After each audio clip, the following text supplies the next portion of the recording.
Alright there, welcome back. So this is a catalytic converter which is called the Exhaust Manifold for a 2016 Hyundai Elantra SE.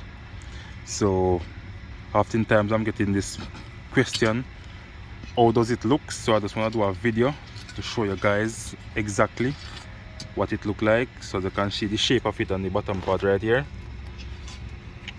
So I have a screw right here, also one right here, and another one go right here, some bolts, and right here where the guard go, there's a little heat shield go around this piece right here. These are the holes, some other bolt holes. So this is the part that go to the engine. So you bolt onto the engine just like this. And right here where the oxygen sensor go, where they call it the O2 sensor. And also there's another hole on it, on the side right here. It's another O2 sensor go, which is called the oxygen sensor.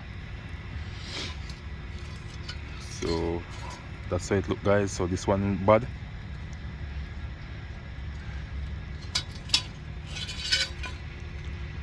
So that's the piece this is the piece down in here that control the flow of air and clean the system, keep the environment clean from pollution, from the smoke that come from the muffler or any harmful materials that comes out of it. So if you find this video useful, guys, please like, share, comment and subscribe to my YouTube channel. Thank you all for watching. Catch you another time. Bye.